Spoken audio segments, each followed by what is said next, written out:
Esta noche tenemos diálogo nocturno y sin censura con un amigo para hablar de cómo están las cosas, cómo se ven las cosas desde una perspectiva económica de nuestro país en comparación al mundo. Después de la pandemia o de lo peor de la pandemia, ¿cómo nos está yendo? Y lo pregunto porque los analistas, los periodistas que pareciera que quieren que a México le vaya mal, pareciera que quieren que al presidente Andrés Manuel López Obrador le vaya mal, pues no logran digerir este peso frente al dólar, el superpeso del que habla el presidente Andrés Manuel López Obrador hoy. Y dice mi amigo que hasta más bajo frente al dólar, eso, o más fuerte frente al dólar, debí de decir 16.70, 16.60. Bueno, vamos a preguntarle al politólogo economista Mario Campa, a quien ya tenía rato que no saludaba en este espacio libre como el viento, cómo van las cosas, cómo va el superpeso y qué difícil resulta en la oposición tratar de aceptar, porque no les queda otra cosa, aceptar estas buenas noticias económicas. Mario, ¿cómo te va? Muy buenas noches. Hola Vicente, buenas noches, un gusto estar contigo, con tu público aquí de vuelta. Efectivamente, el superpeso, pues que no es otra cosa que la fortaleza o apreciación, son palabras intercambiables. Luego se molesta quien dice que porque utilizas la palabra fortaleza, es un término intercambiable para apreciación del peso frente al dólar y en automático, casi en automático, frente al resto de las monedas por la paridad en la que cotizan el resto de las monedas frente al dólar. También habrá algunas monedas en el resto del mundo que se estén apreciando en este momento frente al dólar, no todas, como nos quieren hacer ver algunos analistas, pues que simpatizan con la oposición, y por muy diversos motivos, no hay una explicación única. Y además la debilidad del dólar no es históricamente, no es como en otros tiempos, tiene mucho que ver con cosas que están pasando en México, esa apreciación, y pues en estos momentos efectivamente la cotización al cierre de hoy es de 16.73, niveles no vistos pues en más de 6 años, ¿no? Si recuerdo bien, en septiembre del 2015. Por ese tiempo hay que recordar que cuando Enrique Peña Nieto estaba en el gobierno, la deuda iba creciendo a un ritmo muy acelerado y se combinó con la amenaza de tarifas de Donald Trump, y a partir de ahí vimos una depreciación bastante marcada, ¿no? En este sexenio tuvimos una depreciación durante la pandemia y a partir de ahí hemos visto una apreciación muy fuerte que ha dejado a muchos analistas, insisto, de la oposición, que les gustaría ver un desastre, una calamidad, ¿no? Que explotara la economía para que Morena sea derrotado. Pues esos analistas en estos momentos están dando algunas piruetas para intentar explicar por qué de la apreciación y por qué no es sostenible o por qué afecta a las exportaciones. Ya le andan dando demasiadas vueltas, ¿no? Muy interesantes, mi querido Mario. Ahora, déjame plantear, no me sorprende que los Chumeles, los Páramo, hayan dicho en algún momento, cuidado, ¿no? Esto va a ser catastrófico, López Obrador, el peso va a andar por los 25 frente al dólar, compren dólares, decía Chumel Torres. No me sorprende eso. Me sorprende que un disque experto como José Ángel Gurría, quien fue el secretario general de la OCDE, ahora encargado de redactar el proyecto de nación para la oposición en este 2024 que se viene, así lo invitaron Alito Moreno, Meco, Marco Cortés y el tragabalas de Chucho Zambrano, en esta alianza de Claudio X González, diga que pues que no conviene ni el peso a 16 frente al dólar, ni 25, que a él le gustaría dejarlo por ahí de los 19, 20. Y dices tú, ¿con qué facilidad, con qué alegría hablan así nada más porque sí? ¿O cómo entiendes tú estas declaraciones de José Ángel Gurría, el priista, el cedillista José Ángel Gurría, uno de los responsables también de las peores tragedias económicas en nuestro país, como el Fobaproa.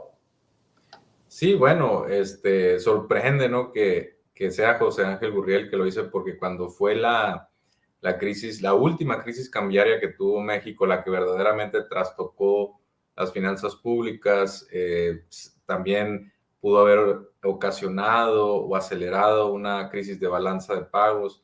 Pues uno de los últimos personajes importantes que estuvo ahí metido, quizá es cierto, no era el secretario de Hacienda, pero el secretario de Relaciones Exteriores primero, posteriormente se pasa a Hacienda y efectivamente le toca hacer el cabildeo del Fobaproa y PAB, que ojo, fue una política pública muy mal hecha, muy mal instrumentada, porque no le dio ningún rendimiento al Estado mexicano y en cambio sí creó deuda pública. En Estados Unidos tuvieron algo similar en 2008, 2009 y el Estado ganó porque con lo que le dio a los bancos con tal de rescatarlos y vaya que se metieron en líos, se aseguró acciones preferenciales, de tal forma que cuando se recuperasen, que eventualmente lo hicieron los bancos, esas acciones preferenciales salieron a venderlas y entonces recuperaron todo lo que invirtieron, que fueron miles y miles de millones de dólares en esos bancos, cosa que en México no hicimos. Socializamos las pérdidas, se la pasamos a los contribuyentes, ¿no?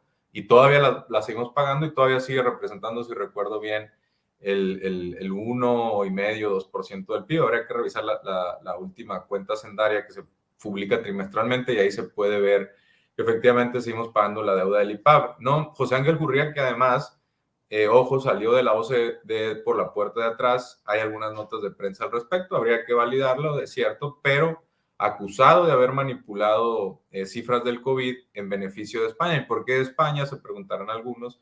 Porque en ese momento José Ángel Gurría buscaba la reelección, cosa que no consiguió, y menos con este escándalo si seguimos esta versión.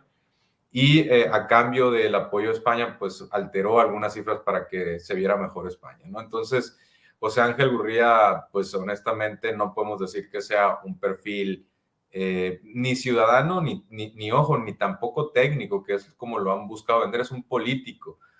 José Ángel Gurría ha hecho política toda su vida, viene de una larga data con el PRI, sedillista, y coincide, ojo, si tengo buena memoria y las versiones son correctas, Claudio X González en el último sexenio que estuvo es con Ernesto Zedillo, o sea, como funcionario, ya después apoyó de otras formas, pero como funcionario, después de haber sido asesor de Luis Telles, coordinador de asesores, se fue como jefe de unidad en presidencia, ¿no? Ya en la presidencia con Zedillo, encargado de proyectos estratégicos o algo así. Entonces, por ahí coincidió seguramente con José Ángel Gurría y no dudo que entre los dos pues sean perfiles que se conocen, ¿no? Y ya le encargaron aparentemente a José Ángel Gurría un plan de gobierno y pues irónicamente se empieza efectivamente a dar sin mucho conocimiento, sin mucho cálculo, sin mucho argumento detrás, pues que le gustarían 19 pesos. Ojo, hay que recordar que la estrategia económica de los últimos años fue favorecer las exportaciones y una de las narrativas que nos intentaba vender la oposición, o en ese momento el PRI y el PAN, sus gobiernos, era que había que mantener los salarios en la manufactura lo más bajos posibles para que eventualmente China se encareciera y entonces ya le tocara a México su turno en el concierto de las naciones manufactureras y a la par tener una moneda pues débil para ayudar a los exportadores. El problema de esto es que por un lado hay que recordar que cuando hay depreciaciones aceleradas las empresas se meten en problemas, las finanzas públicas no tanto. ¿Por qué? Porque somos exportadores de petróleo crudo. Ojo, también somos importadores de gas y de gasolinas, ¿no? Entonces, ese argumento ya no es tan poderoso porque a lo mejor Pemex con una depreciación recibe más pesos por la misma cantidad de barriles exportados, pero por otro, pues se vuelve más caro importar esas gasolinas y el consumidor lo puede resentir. En general, una depreciación puede alimentar la inflación, nomás que ya se les olvidó esa parte y ahora la única perspectiva que nos quieren hacer ver es que los exportadores están pasando mal, cosa que en los datos no es así, no está pasando eso. En estos momentos las exportaciones siguen creciendo como lo han hecho a partir de la recuperación de la pandemia. México ya superó a China como principal socio comercial. Hay que recordar que China y Estados Unidos en estos momentos están en una batalla geopolítica y ya México superó a China, se importa más artículos desde México que China hacia Estados Unidos, y eso pues refleja también estabilidad y entonces pues también contradice un poco esta versión de que con un peso fuerte se vienen calamidades, ¿no? Por supuesto que hay algunos retos, pero insisto, la oposición es muy selectiva en aquello que decide resaltar. No menciona, por ejemplo, que las empresas que son importadoras netas, pues con un tipo de cambio más, o bueno, con un peso más fuerte, pues tienen menores costos, y esos menores costos ya sea se los pueden pasar al consumidor y este paga precios más bajos, o también ampliar sus márgenes y si no hay competencia, ¿no? Sobre todo. Pero bueno, beneficia a ciertas empresas también, o incluso a los exportadores les beneficia porque muchos insumos en México son importados, particularmente de China. Autopartes, por ejemplo, vienen muchas y después se exportan como un vehículo completo a Estados Unidos. Entonces también les beneficia un poco, no es que todo les vaya a afectar. Por supuesto que en estos momentos no podemos decir que el peso se haya apreciado tanto como para significar un riesgo macroeconómico. Hay algunas como reglas de dedo, está el famoso índice Big Mac, que te puede indicar si una moneda está sobrevaluada o no. Y la verdad es que haciendo la conversión, un cálculo muy sencillo, resulta que el peso mexicano todavía no está sobrevalorado, incluso está subvaluado. Y en ese sentido, la verdad es que no representa en estos momentos en la cotización ningún riesgo para las finanzas públicas, ¿no? Ya si Gurría lo dice, pues que se lo crea alguien más, pero la verdad es que han tratado de generar pánico en los dos sentidos, ¿no? En el sentido de que se va a ir a 25 pesos por dólar, y lo han dicho, ojo, economistas como Luis Pazos, como Macario Chetino, que luego vienen a decir que son bien objetivos y que quieren un mejor país, y no, la verdad es que sus predicciones han estado constantemente erróneas, erráticas. Y por otro lado, ahora ya que no les funcionó eso, están diciendo que pues, en 16.73, que es lo que cerró en esta sesión, que también es muy peligroso. Yo diría que le falta mucho apreciarse al peso mexicano para que empiece a ser un poquito o un motivo de preocupación, y en estos momentos pues la verdad es que hay que recordar que esto también fortalece el mercado interno y fortalece el poder adquisitivo de los mexicanos frente al resto del mundo. Entonces esa es una noticia positiva. A ver, ayúdanos a plantear un panorama general, si puedes, querido Mario, porque por cuestiones políticas, obviamente la oposición no le va a dar el crédito al presidente Andrés Manuel López Obrador, aunque haya incluso instituciones internacionales que así lo han hecho, que han puesto como ejemplo a México por su recuperación en la pandemia, por enfrentar a la pandemia sin endeudarse. ¿Cómo vamos? ¿Cómo ves? ¿Qué tan bien o qué tan mal o más o menos? Porque en este regateo político de la oposición, nada de lo que haga el presidente está para reconocérselo, pues. Sí, bueno, este es parte de su papel, pero también es parte del papel de uno, pues no creerse todas esas sarta de mentiras que dice, ¿no? Y por supuesto tratar de nivelar con contraargumentos para pues, que el público tome la mejor decisión sobre cómo vamos. Fíjate que hay que empezar por reconocer que la verdad la herencia que le dejaron a este gobierno era muy mala en varios sentidos, ¿no? En primer lugar, por tasas de crecimiento bajas, un alto porcentaje de pobreza, más del 40%. Estamos entre los niveles más altos de América Latina, quizá algunos países en África y algunos en Asia superen ese 40%, pero no son muchos en el mundo. Somos un país sumamente desigual, donde los pobres más pobres de México son tan pobres como los más pobres en África, y los más ricos en México son tan ricos como los más ricos de los países más ricos de la OCDE.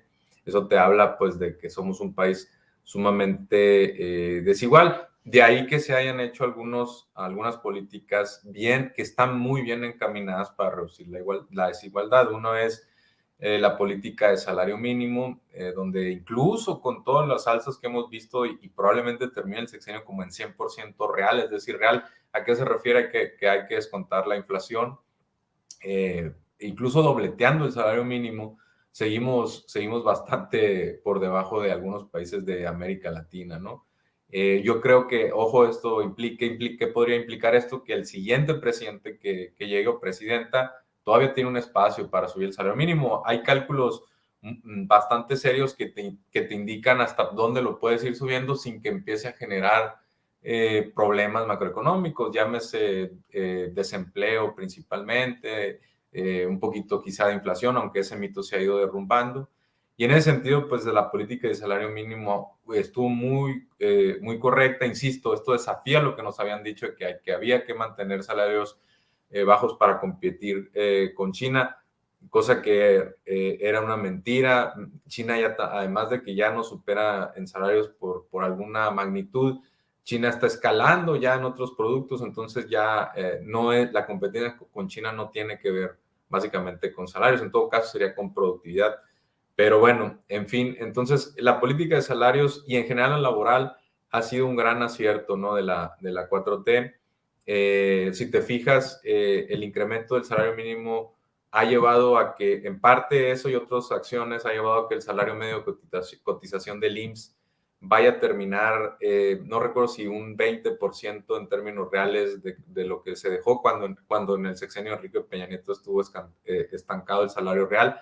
Incluso Enrique Quintana, que es un columnista del Financiero, escribe de eso, ¿no? Quien quiera ver catástrofe y es analista un poco más proclive a la oposición, quien quiera ver una catástrofe y quiera pregonar catástrofe, la verdad es que no se lo va a creer el público porque los salarios han crecido, ¿no?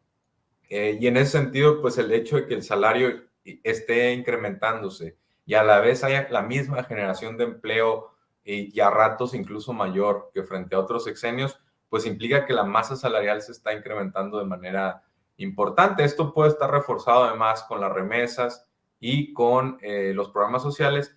Y entonces vemos que las familias, la verdad, no lo están pasando mal, sobre todo si consideramos que se atravesó una pandemia, ¿no? Y eso es otro de los siguientes puntos que toco, Vicente. Con una pandemia era prácticamente esperada, como lo vimos en todo, o bueno, muchos países, que se incrementara la pobreza. Y sí se incrementó en México, incluso menos de lo que esperábamos. Menos, si recuerdo bien, fueron 3 o 4 millones y había cálculos de que se iba a ir a 7, 8 o más, ¿no?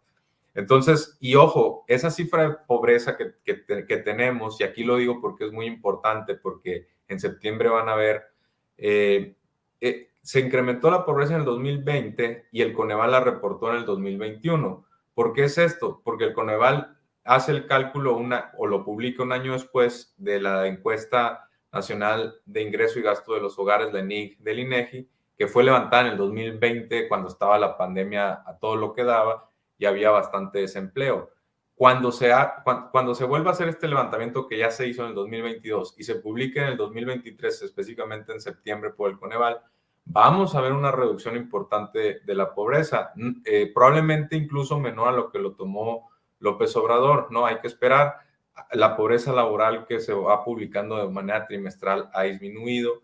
Entonces, la verdad es que las familias en sí, no la están pasando mal en términos a cómo evidentemente se agarró la economía. Entonces, hagamos una pausa de momento, Vicente, pero yo te diría en general que la economía, y aquí te estoy dando algunas sensibilidades para ir entendiendo cosas que se han hecho bien, porque después vamos a pasar a cifras macroeconómicas y empezaremos a ir analizando por qué podemos estar viendo una apreciación del peso, ¿no?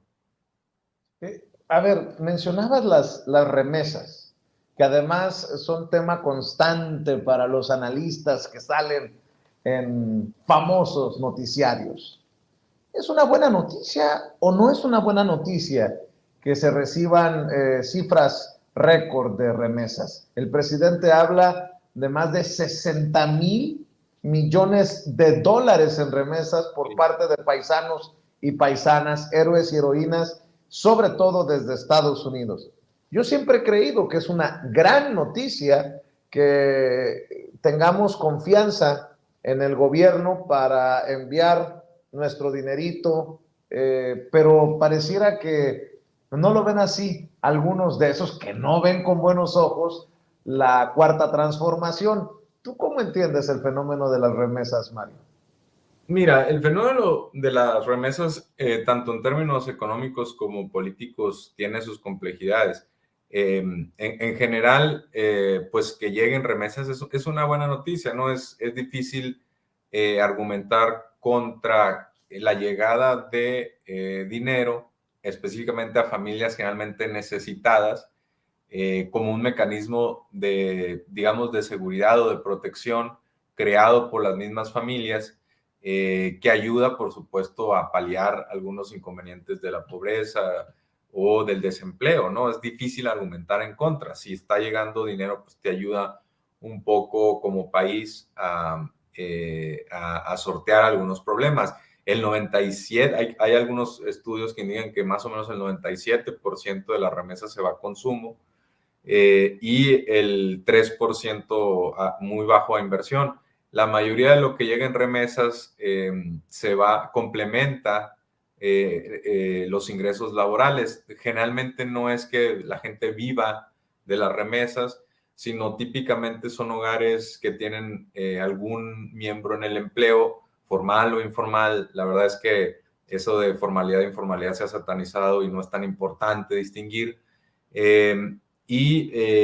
Muchos hogares lo utilizan como un complemento para consumir, y aquí a veces nos imaginamos un consumo recreativo, que no estaría mal, tienen todo el derecho los hogares, o un consumo pues que tenga que ver incluso con vicios, ¿no? Con alcohol y todo esto, ¿no? La verdad es que muchos de esos, de esos se complementa con los otros ingresos, y a veces para lo que alcanza es para cubrir la canasta básica, es decir, muchos hogares lo utilizan también para comprar comida, para comprar medicamentos, para comprar sus necesidades básicas también que tienen que ver con vivienda, con alimentación, con vestido, calzado, etcétera, pagar, por ejemplo, luz, agua. Para eso también se utilizan las remesas, ¿no? Entonces, pues es un mecanismo de protección y seguridad social. Ahora, hay una disputa, y aquí es una disputa legítima, sobre cuáles son las principales motivos que llevan digamos, a un país o a un familiar de un país extranjero a mandar remesas a sus familiares, ¿no? O sea, la causa principal puede ser la necesidad económica. Entonces dices tú, bueno, si se está elevando el envío de remesas, puede ser porque entonces hay más necesidades en el país receptor. No es tan simple, ¿no? Ese análisis, porque, por ejemplo, ahorita están pasando varios motivos que podrían explicar también ese incremento. Uno de ellos es que se han reducido mucho las comisiones y también el tiempo para recibir una remesa, porque por ejemplo, han emergido nuevas plataformas de pagos, ¿no? De pagos digitales, transnacionales. Entonces también eso ha llegado a un ambiente más competido y a una disminución de las comisiones. Veíamos, por ejemplo, al presidente resaltar que Santander está haciendo un esfuerzo para reducir las comisiones. El mismo gobierno, a través de no sé si está extinta o siga Telecom, pero a través de esas oficinas está desarrollando una banca que cobraría mucho menos comisiones. Entonces eso, por supuesto, puede llevar a que se incrementen las remesas, y no por una cuestión necesariamente de necesidad, ¿no? Sino de facilidad de envío, confianza, todo eso. Por otro lado, tenemos a un presidente popular que está reivindicando tanto la figura del migrante como de las remesas, que son dos cosas distintas y en este caso, que cobran más fuerza en conjunto. Y entonces puede ser que, por supuesto, se cree una imagen de un migrante que envía de vuelta a su hogar como una persona responsable, trabajadora, y hasta incluso puede ser una figura pues mítica, heroica, ¿no? Y por supuesto que si se crea esa imagen, pues quienes están allá van a tratar, si son valores positivos, van a tratar muchas veces de convertirse en una de estas figuras, ¿no? Entonces, también, por supuesto, que el presidente puede abonar a crear esa narrativa positiva, ¿no? Entonces, por supuesto que estos factores se deben tomar en cuenta. Ahora, quienes dicen, no, es que están creciendo las remesas demasiado porque no hay empleo, etcétera, etcétera, cosa que ya por lo que mencionamos es falso, se olvidan de que, bueno, las remesas van creciendo, hay que recordar que hay inflación, hay que recordar que también hay más mexicanos en Estados Unidos, más generaciones, etcétera, etcétera.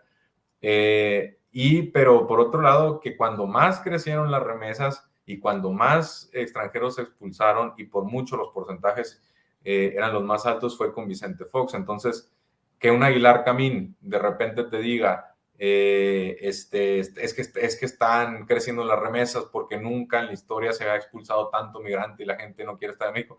Pues es falso, y tan es falso que ya habíamos visto mayores crecimientos en el sexenio de Vicente Fox, ¿no? Un sexenio donde también Aguilar Camín ahí tenía, pues digamos que buenas relaciones, ¿no? Con Jorge Castañeda de Relaciones Exteriores, etcétera, ¿no? Entonces, hay que tener cuidado ahí con esos argumentos catastrofistas de que la llegada de las remesas está relacionada a algo malo, ¿no? Por supuesto que no, y países como India, muchos países centroamericanos reciben incluso más remesas que México en relación a su economía, y la verdad es que a veces simplemente debe ser visto como un mecanismo de seguridad y que no desestabiliza en ningún motivo o por ningún motivo las cuentas nacionales, ¿no? Se ha dicho históricamente que si a Estados Unidos le da gripa, a nosotros o nos da una neumonía. ¿Ha ido cambiando eso también? Te pregunto porque recibo información de familiares, amigos, de mis contactos, por obvias razones, por mi experiencia migrante, que apuntan a que las cosas no van bien en Estados Unidos. Que la gente dice, si se quejan en México es porque no están viendo lo que está ocurriendo en Estados Unidos, incluso algunas crisis hasta de empleos, de trabajadores en diferentes partes de Estados Unidos. ¿Ha cambiado eso de que si a Estados Unidos le da una gripa, a nosotros nos da una neumonía? ¿Y cómo es esa relación económica con el gigante que sigue siendo y que seguramente seguirá siendo los Estados Unidos de América, querido Mario? Bueno, efectivamente, en este momento Estados Unidos está, pues no podemos decir que la está pasando así de manera catastrófica o que está pasando una terrible crisis, ¿no? Pero sí está creciendo muy poquito, su deuda se ha incrementado, por momentos la inflación ha estado más alta que los salarios. A ratos los salarios reales crecen, pero no siempre, no en los últimos meses de manera constante. Las familias, hay que recordar que en Estados Unidos suelen estar más endeudadas que en otros países, o sobre todo frente a México, por ejemplo. Entonces, pues, bueno, en algunos sectores hay crisis de vivienda. Entonces, pues sí podríamos decir que en algunas ciudades, en algunos círculos, pues Estados Unidos sí tiene algunos problemas en este momento, ¿no? Y típicamente, históricamente, efectivamente, sobre todo a partir de la firma del TLC y su entrada en vigor, 94, etcétera, efectivamente, cuando Estados Unidos ha entrado en recesión, pues México le ha seguido. Y en los últimos años hemos visto que Estados Unidos tiene trimestres muy malos, donde se acerca una recesión o al menos el bache pues es fuerte, y México no ha estado cerca de ir a esa recesión, ¿no? Y son diversos motivos, pero podríamos decir que alguno tiene que ver con, por ejemplo, que están creciendo los salarios. Si están creciendo los salarios y está aumentando la masa salarial, pues a lo mejor, contrario a como ha pasado en otros ciclos económicos donde dependías más de la inversión, ahora el consumo privado te puede mantener a flote como economía. También, por ejemplo, a raíz de la recuperación de la pandemia, ha seguido llegando turismo, y en ciertas zonas, en ciertos servicios ha sido pues el crecimiento del turismo pues ha sido muy importante para mantener el dinamismo. La manufactura, como ya te decía, se está beneficiando de diversos motivos. Uno es que se ha creado también este relato del nearshoring, que viene acompañado, sí, de algunas señales de que sí está llegando inversión, pero tampoco es así el gran milagro económico, pero pues definitivamente puede ayudar. Otro es la estabilidad del país. Entonces, todo esto hay que recordar que en anteriores crisis se salía también muy endeudado y rápido empezaban las calificadoras a decir que no, que México había aumentado la deuda mucho, muy rápido, y entonces venían recortes de inversión, recortes también de la propia calificación de riesgo del país, y entonces empezaba un Oye, ciclo ahí. Mario, Sí. por cierto, ya que mencionas a las calificadoras, se llegaron a equivocar con México porque era la palabra o la evaluación de las calificadoras con la palabra del presidente Andrés Manuel López Obrador y decía, esto ya cambió y pareciera que el tiempo le ha dado la razón al presidente o ¿cómo la ves? Sí, sí, la verdad es que algo que definitivamente no pueden criticar las calificadoras es la estabilidad macro del país, y es algo que ha quedado pendiente en algún momento de esta charla, de esta entrevista. Las cuentas nacionales, la verdad, están en un gran momento, están muy sanas, ¿no? No se ha incrementado la deuda, se incrementó transitoriamente en el 2020, no necesariamente porque se incrementó la deuda, sino porque se encogió el PIB, principalmente por el turismo, ojo, y porque por diseño se paró la economía a principios de abril, si recuerdo bien, o finales de marzo, y eso afectó realmente la economía bastante, ¿no? No era cualquier cosa. Realmente poco se podía hacer en un país como el nuestro, donde no hay seguro de desempleo, donde, insisto, dependemos bastante del turismo. Poco se podía hacer para contener esa caída, y se salió relativamente rápido. Hay países en Europa que todavía no recuperan su nivel prepandemia, sobre todo países turísticos, ojo, Italia, España, por ejemplo, y México ya lo hizo, ¿no? México lo recuperó, y sobre todo es muy importante que no lo hizo con deuda. Con deuda seguramente se hubiera podido salir más rápido, pero también, insisto, hubiera generado de nuevo este círculo de deuda y de desconfianza en las cuentas nacionales que ya hemos visto en otros sexenios, ¿no?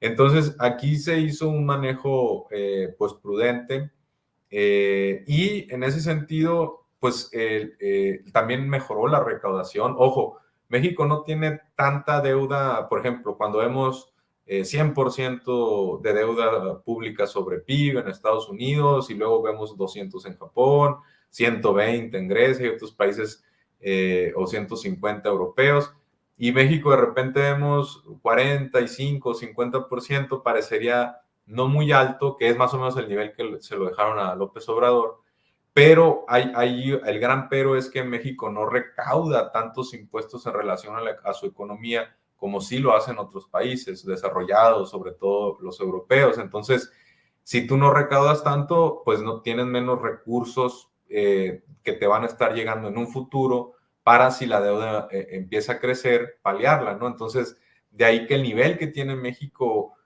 parecería no muy alto, pero como la recaudación tampoco es muy alta, entonces estamos ahí en un nivel donde ya la deuda no debería escalar, y entonces Andrés Manuel López Obrador tomó una decisión responsable, no se siguió alimentando esa deuda, y por supuesto la labor de las calificadoras no es analizar si el país crece mucho, si el país está creciendo sus salarios, simplemente si el país, el país como digamos, deudor, tiene capacidad de honrar la deuda, específicamente la soberana, ¿no? Entonces, efectivamente ha mejorado la recaudación, los niveles de deuda no han crecido.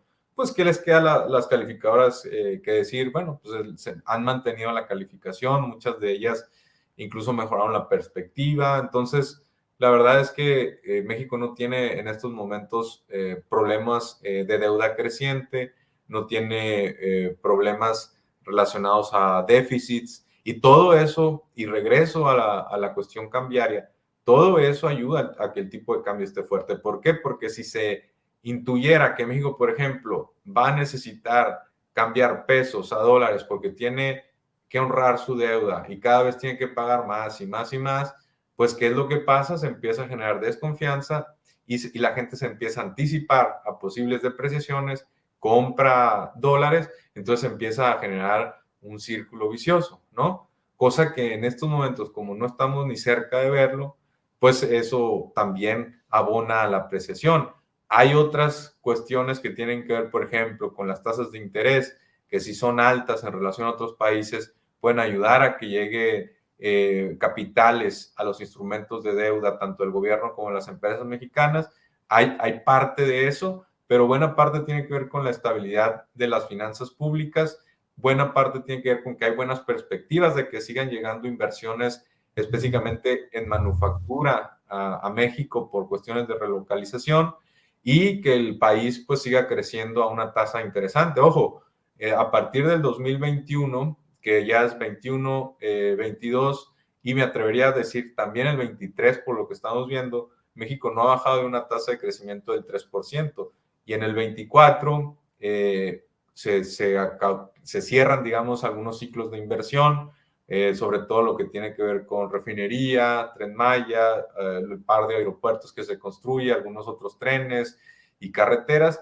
Y además hay otros proyectos que arrancan, ¿no? De la iniciativa privada, como la planta de Tesla de 5,000 millones de dólares, como el proyecto que recién anunció el presidente en Puerto Libertad, que es un proyecto de 13,000 millones de dólares que implica un gasoducto, una planta de gas natural licuado, y todo eso pues hace pensar que lo mejor incluso está por venir, donde también ya tienes el crecimiento de los salarios reales, una reducción en la pobreza, la confianza del consumidor está en uno de sus niveles más altos de las últimas décadas y contra lo que podrían decir muchos y parecería incluso hasta contraintuitivo por todo el ruido que intentan generar, la confianza empresarial también está en uno de sus niveles más altos en las últimas décadas. Entonces, todo esto, por supuesto, que abona a que tengamos un ambiente de estabilidad y un ambiente de incluso de perspectivas económicas crecientemente mejores, ¿no? Entonces, eso Vicente, es el panorama que tenemos en la actualidad.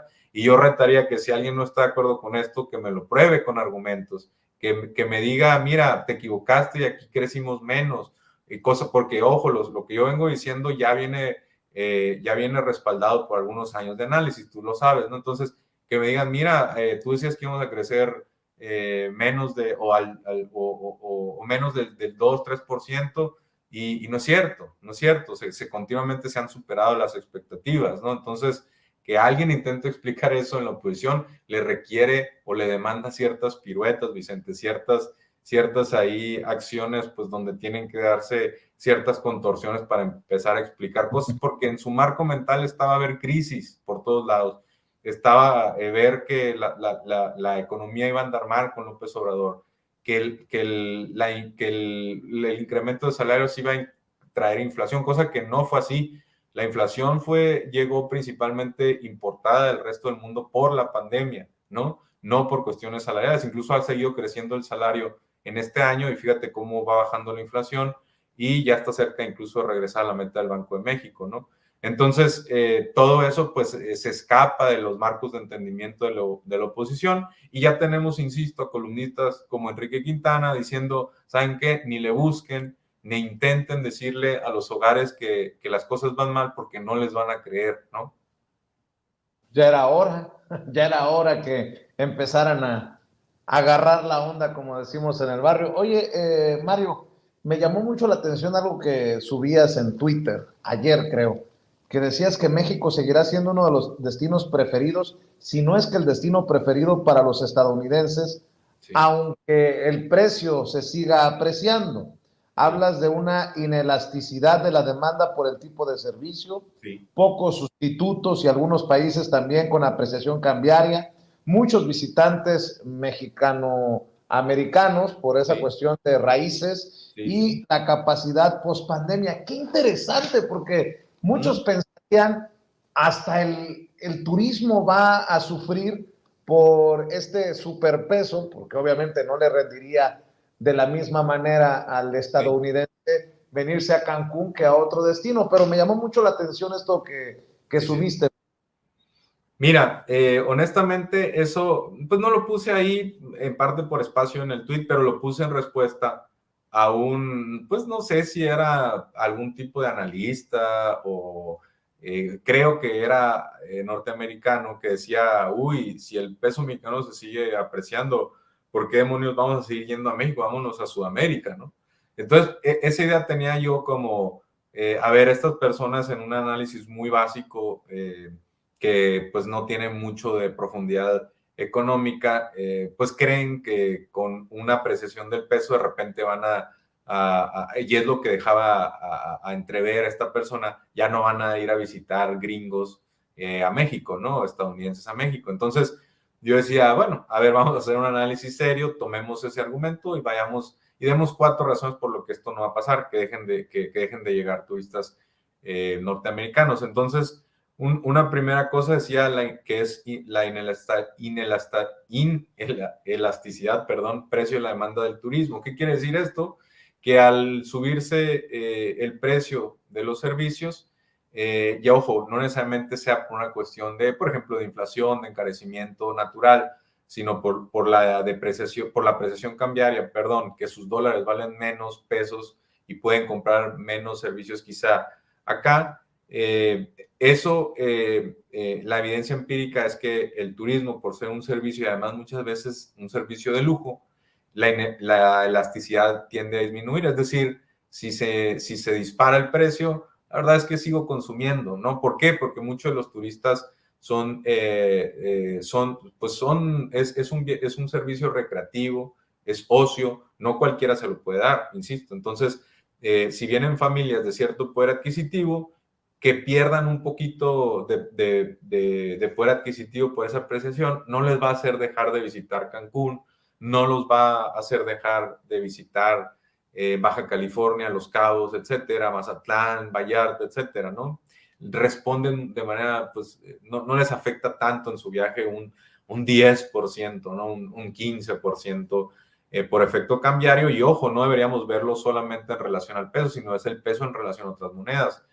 El segundo punto que decía ahí en ese tweet es, bueno, pero entonces consideremos que también el peso chileno y el peso colombiano y el real brasileño se están apreciando frente al dólar, no en la misma magnitud que el peso. Es cierto que por varios meses ha sido el peso la moneda que más se ha apreciado frente al dólar dentro de las monedas más transadas del mundo. Si tú me dices, bueno, es que la corona de un país de África muy chiquito se aprecia más, pues a lo mejor y sí, pero estamos hablando de las monedas más, de las 40 monedas más transadas en el mundo, y el peso ha sido durante meses la más fuerte. Y bueno, ese era un segundo punto, ¿no? Entonces, también hay que recordar que otras monedas están apreciando. Tienen pocos sustitutos muchos de los destinos mexicanos. A ver, hay que recordar que ahorita en México está en verano, primavera-verano, y en Sudamérica están en invierno. Entonces, si una familia de estadounidenses busca un destino de sol y playa, ¿tú crees que lo van a encontrar en una gélida playa de Chile? Pues es no conocer cómo se dan las dinámicas del turismo, no conocer las playas de Chile, que son muy frías, por ejemplo, en todo el año, y más ahora que tienen un invierno, ¿no? Entonces, a eso me refiero con que son pocos sustitutos. No es tan fácil sustituir un viaje de 4 horas de Nueva York a la Ciudad de México, o no sé, de Miami a Cancún, o de California a Los Cabos, California, Ciudad de México, que un viaje que te toma un día de Nueva York a Santiago, a Buenos Aires, porque esta persona también decía, insisto, pues nos vamos a Sudamérica, ¿no? Como si fuera cualquier cosa. No, porque ya te cambia los planes, ya son otro tipo de destinos, ya son más días de viaje, etcétera, etcétera. Quizá muchos de estos destinos no tengan la infraestructura que tiene México, ¿no? Y por otro lado, el turismo mexicano pues tiene una mezcla no muy típica de arqueología, de sitios históricos, insisto, del turismo de sol y playa tradicional, que al estadounidense le gusta mucho. No es fácil encontrar esto. Si tú te vas a Argentina, por ejemplo, no vas a encontrar un turismo arqueológico. A lo mejor histórico, pero arqueológico, ¿no? Entonces ya cambia la experiencia, ¿no? No es tan fácil sustituir esas experiencias. Entonces, todo esto, bueno, y además decía yo, Vicente, que hay cierta capacidad post pandemia. Entonces, ¿qué implica esto? Que si hay un poquito de exceso de capacidad por lo que provocó la pandemia, que es que la gente no quisiera viajar tanto, etcétera, etcétera, pues hay espacio para que los precios no se incrementen mucho, que los paquetes turísticos no se incrementen. Hay un nuevo aeropuerto como es el Felipe Ángeles, va a venir después el Tren Maya, va a venir un nuevo aeropuerto en Tulum. Toda esa nueva capacidad pues permite que los precios no se incrementen tanto y compensan un poco la apreciación cambiaria. Y por otro lado, el último punto, Vicente, era que muchos de estos turistas es creer que solamente vienen gringos al Spring Break a México, ¿no? Es la imagen que tenemos del turista estadounidense específicamente y quizá un poco del Reino Unido, que vienen a Cancún o a Los Cabos, a Tijuana, a echar relajo y luego se van. Y no es cierto, ¿no? Muchos turistas que vienen de Estados Unidos y que incluso tienen nacionalidad estadounidense, tienen algún antepasado mexicano, raíces mexicanas y aprovechan no únicamente para venir de vacaciones, en planes de recreativos o de ocio, sino también a visitar familiares, a hacer turismo cultural muy importante. Y entonces, pues realmente sería un plan muy distinto si tú eres mexicoamericano, ir a visitar a tu familia, ir a reencontrarte con amigos, ir a una boda, que también es turismo, ojo, de un amigo, a irte a Río de Janeiro, a irte a Santiago de Chile, a irte, ¿no? a Buenos Aires, a un plan que probablemente sea atractivo, pero es totalmente distinto. Entonces, todo eso, Vicente, es la combinación de todo eso lo que me da la seguridad de que el turismo mexicano va a seguir estando poderoso, aún si viéramos mayor apreciación. En estos niveles ni siquiera me preocupa, pero si siguiéramos viendo una apreciación, en una de esas te doy el argumento, pero por todo lo que he explicado, me da la seguridad de que no veríamos una disminución importante y a lo mejor ni siquiera una disminución en el número de turistas estadounidenses que vienen a México, ¿no?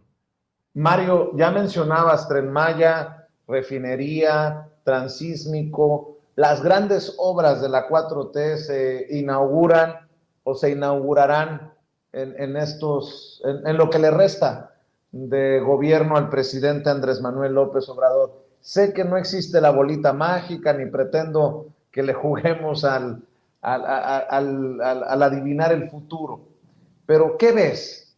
¿Ves un panorama de buenas noticias para lo que resta del 2023, 2024 a la economía mexicana de la mano del presidente Andrés Manuel López Obrador, o retos y acaso cuáles? ¿Cómo ves las cosas, Mario? Mira, efectivamente, Vicente, es muy difícil jugarle a predecir la economía como si fuera astrología. Tienen mala fama los economistas por hacer terribles predicciones, por una sencilla razón, porque México no depende enteramente de sí mismo. Si hay mañana una gran guerra mundial, si hay una pandemia, como lo vimos en el 2020, si hay un presidente como Donald Trump que a lo mejor empieza a crecer otra vez en la contienda republicana y dice, sabes que ahora sí voy a implementar aranceles o imponer aranceles a México, si hay una recesión casi natural o por cuestiones del ciclo económico de Estados Unidos o a nivel internacional de la manufactura, pues México lo va a resentir de alguna forma, ¿no? Ahora, eso sería por un lado algo externo. Ojo, las últimas recesiones en México, bueno, la que tocó por la pandemia, pues era casi inevitable. Si nos vamos antes, está la del 2008-2009, que tiene que ver con una recesión financiera, una crisis financiera muy fuerte en Estados Unidos que se contuvo, pero aún así México cayó más del 5%. Hay que recordar que la salida de Calderón fue una refinería, pero cuando vio que ya se iba saliendo la economía del bache, pues dijo, ¿sabes qué? Mejor no construyo esa refinería. No había empezado ni siquiera, ya se había salido la recesión. Cambió sus planes a Hipólito Calderón. Y anterior a eso está la del 2000, 2001, por ahí con Vicente Fox, por la burbuja.com, por también lo del ataque a las Torres Gemelas, por ciclos también de vivienda, tanto 2000 como 2008. Entonces, las últimas recesiones en México han sido por cuestiones del extranjero. La que fue originada totalmente por cuestiones de errores de política económica muy serios es la del 94-95, cuando estaba el PRI, por una serie de malas decisiones de Salinas y a su vez de Zedillo, ¿no? Y de sus equipos económicos, de Pedro Aspe, de Serrapuche, que no duró creo, ni un mes en el cargo, y de los que le siguieron, ¿no? Entonces, pero entonces, dicho esto, no podemos saber si viene una cuestión externa fuerte, es difícil saberlo, la economía estadounidense está un poco débil, pero no está de manera catastróficamente destinada a pasar un mal bache, una recesión. Yo diría que incluso a lo mejor y logra, a pesar del círculo de crédito, de tasas crediticias, logra salir ilesa, es decir, sin una recesión en una de esas. Entonces México ya no tendría prácticamente ningún problema de aquí a fines de sexenio. Entonces, por un lado está esa parte. Ahora, incluso si viéramos ciertos problemas del exterior, yo he mencionado que creo que México lo ha hecho bastante bien, se ha desacoplado o se ha disociado de algunas dinámicas que estamos viendo en Estados Unidos para bien. Entonces, podría ser que la resiliencia de la economía mexicana se mantenga e incluso viéramos una recesión leve en Estados Unidos y México no cayera, ¿no? Algo que incluso no hubiéramos pensado en otros años. Hay argumentos para decir que ahora sí lo veríamos, esa disociación. Ahora, yo sí creo que lo que sí podemos hacer los economistas es plantear distintos escenarios y en un escenario base, es decir, el de mayor probabilidad, yo creo que entonces no hay un gran conflicto del exterior y que en cambio hay distintas cuestiones muy favorables en el territorio nacional que harían pensar que 2024 incluso podría ser uno de los mejores años del sexenio de López Obrador, si no es que el mejor.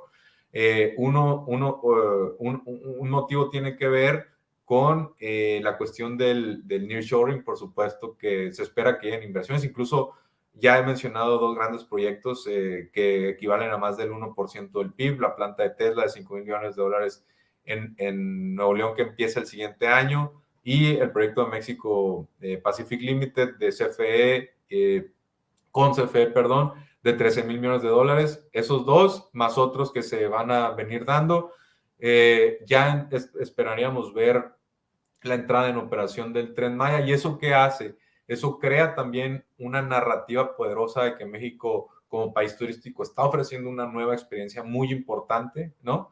Entonces podríamos también ver una aceleración, perdón, del turismo. Entonces ya estamos hablando de que la manufactura y el turismo pintan bien. Y por otro lado, al terminarse de construir partes o tramos del Tren Maya, la refinería, el Felipe Ángeles, hay que recordar que se empieza a generar un espacio, ese recurso ya no se está invirtiendo, sino que ya empieza a producir incluso, pero queda entonces ese hueco, ese vacío, y ese vacío se puede redestinar, redistribuir a otros nuevos proyectos. Y entonces ya estamos viendo al presidente López Obrador hacer una mega planta solar en Puerto Peñasco, un acueducto en territorio yaqui, empieza a anunciar otros acueductos en otras partes del país, a apoyar, ojo, el proyecto del Istmo también es muy bueno y se van a licitar esas 10 zonas o complejos industriales. Entonces, hay algunas remodelaciones de puerto muy importantes, Guaymas, Manzanillo, etcétera, otras plantas de gas natural licuado que van a seguir el próximo año. Entonces yo creo, Vicente, que el próximo año, si no hay algún agravante del exterior, podría ser el mejor año para López Obrador, para su sexenio, porque además, insisto, en septiembre van a anunciar que la pobreza va a disminuir o ha disminuido a partir de la pandemia se va, por supuesto, a confirmar, ¿no?, todo esto y se van a ir acumulando cada vez más los crecimientos de la masa salarial, tanto por incremento de salario real por encima de la inflación como por plazas nuevas, y eso va a crear un ambiente sano de consumo, ¿no? Las tasas del Banco de México sí están altitas, podría bajarlas el Banco Central, pero mi sentimiento es bueno, ¿no? Yo creo que hay motivos, todo lo que ya he expuesto para creer que el 2024 puede ser un buen año. Y para cerrar, si me permites, tú sabes que te admiro, que te respeto, Mario, y que te extrañamos, por cierto, sé que andas ocupado, pero en esta trinchera siempre tienes un espacio para expresarte en esta trinchera independiente llamada Sin Censura. Vi que fuiste uno de los ponentes, uno de los participantes en esta discusión, un esfuerzo en Sonora, pero que se replica por todo México, de Morena, ¿no?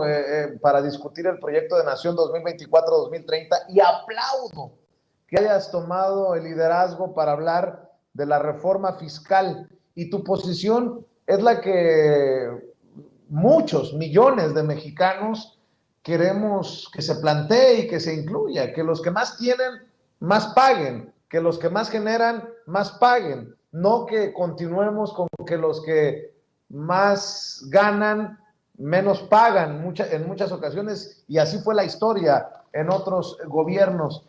¿Por qué no cerramos hablando de esto que me parece muy importante? Porque también en Estados Unidos el gobierno de Joe Biden ha insistido que por fin los que más ganan, los que más tienen, pues paguen más. En cuestiones fiscales, pues parecería lógico, aunque los grandes, los potentados, los machuchones han vendido otras cosas, Mario. Sí, sí, Vicente, hay que recordar que Morena, nomás para contextualizar un poco, está discutiendo, digamos, 4 grandes temas, 4 ejes, 4 elementos programáticos, y uno de ellos es la reforma del Estado, y dentro de la reforma del Estado son a su vez 3 reformas las que se discuten: una al Poder Judicial, una al organismo electoral y la otra una reforma fiscal.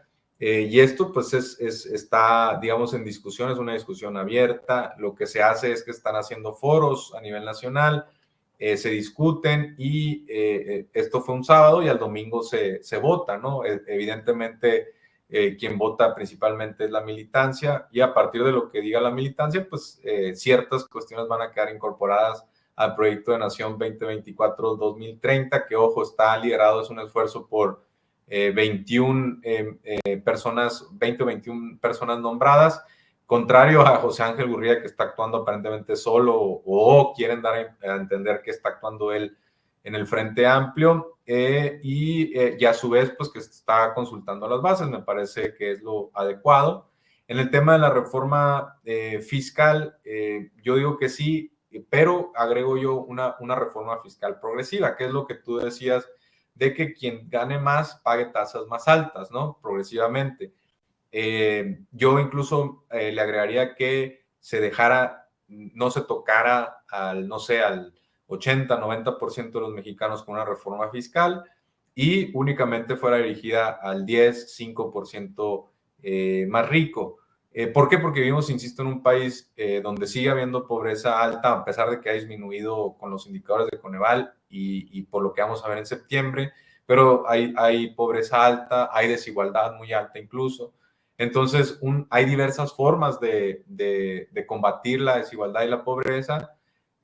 No es la única vía la fiscal, también está la cuestión del gasto, esfuerzos de largo plazo de tratar de equiparar las oportunidades en educación y salud, que requieren muchos años, pero entonces el sistema fiscal es de los más efectivos.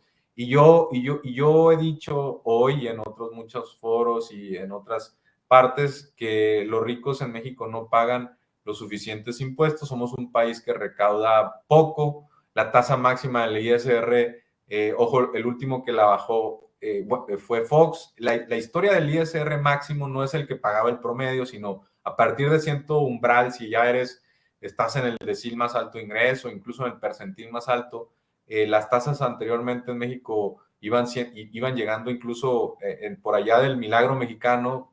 Te dice que no está peleado con el crecimiento, 60, 70, eran del 65, 70%, algo que también veíamos en Estados Unidos, en otros países de la OCDE. Luego vino la idea neoliberal, la era neoliberal, y se empezaron a recortar esas tasas máximas. ¿Por qué? Porque había una creencia, una ideología de que si a los ricos les iba bien, entonces iba a empezar a gotear la riqueza y algo les iba a quedar a los pobres, ¿no? Bajo esa ideología se fueron recortando las tasas máximas de los impuestos sobre la renta, y aquí en México incluso disminuyó al 30 o abajo. El último que la recortó fue Vicente Fox, y en cambio el PAN siempre ha vendido que hay que subir el impuesto al consumo, el IVA, y hay que recordar que el esfuerzo de Vicente Fox fue gravar alimentos y medicinas, ¿no? Algo que sería muy regresivo y seguramente si no hiciéramos nada más, subiría las tasas incluso de pobreza en México. Entonces tenemos que ser muy cuidadosos con cuál reforma fiscal queremos.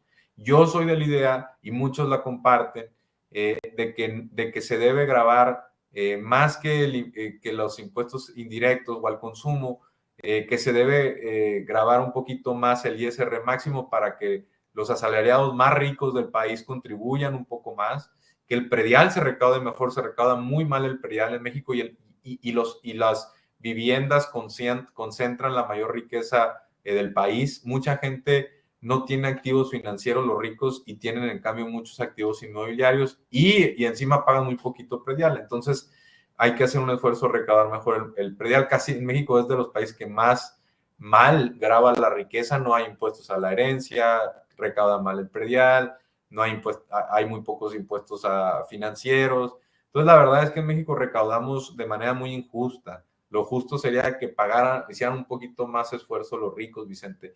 Y en ese sentido yo creo que Morena debe discutir seriamente, que bueno, que ya lo está haciendo contrario a lo que dice la oposición, que no es cierto, que no hay discusión, que únicamente Marcelo Ebrard lo está planteando. No, somos varios los que lo estamos planteando, que tiene que haber una reforma fiscal en México también para asegurar que los programas sociales no solamente se mantengan, sino que se puedan expandir. Para eso requieres, si no quieres más deuda, si no quieres seguir recortando pues algunos gastos ya de inversión, imagínate que ya no pudiéramos hacer nuevos proyectos de inversión porque ya no hay espacio fiscal, pues yo creo que podemos pedirle un poquito más de esfuerzo a los que más tienen, a los más ricos, y mantener, expandir los programas sociales, reanudar la gran obra pública en México, los proyectos de inversión, y no tener tampoco la necesidad de esta que luego saca a la derecha a la menor crisis o a la menor problema de finanzas públicas, que es privatizar empresas. Si Morena no quiere, no necesariamente, Vicente, entre 2024 y 2030, sino más allá, ¿no? Después de eso, incluso si hay cambios de poder, si Morena no quiere que después llegue un gobierno y utilice de excusa que no hay espacio fiscal para hacer un relajo de privatizaciones, de recortes, etcétera, de estancamiento de los programas sociales, incluso eliminar algunos, no hay que darle argumentos. Yo creo que una reforma fiscal progresiva, no cualquier reforma fiscal, una reforma progresiva donde paguen un poquito, tasas un poquito más altas quienes más tienen, eso le permitiría a Morena diseñar un plan ambicioso también de gasto orientado a sacar a más gente incluso de la pobreza de la que ya está saliendo, y a diseñar nuevos proyectos de inversión para otras partes del país. Esa es mi posición, Vicente.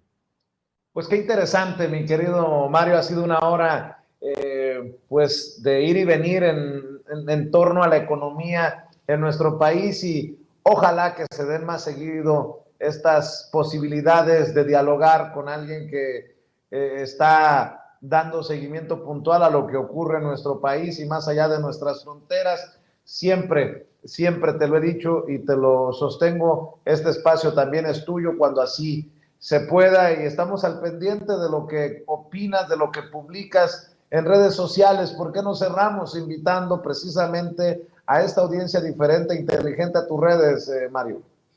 Claro que sí, Vicente, pues agradecerte el espacio, la invitación, de nuevo, pues reiterarte mi cariño al público también de Sin Censura, que yo sé que es muy fiel, es crítico también, y pueden seguirme también en mis redes sociales, específicamente en Twitter, bajo la @Mario_Campa, ahí nos seguimos leyendo, ahí comentamos pues de todo, y ahí nos seguiremos intercambiando impresiones, Vicente, y de nuevo te mando un abrazo y seguimos pendientes porque sin duda regresaremos pronto.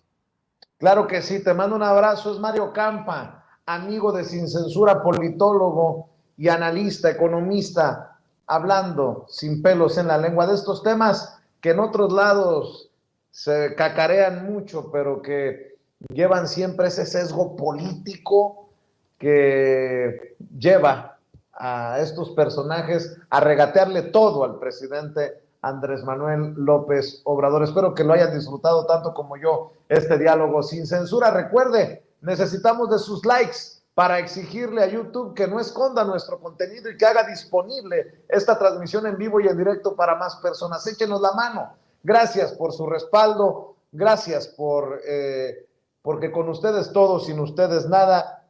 Y le recuerdo, para cerrar, aquí todos somos sin censura.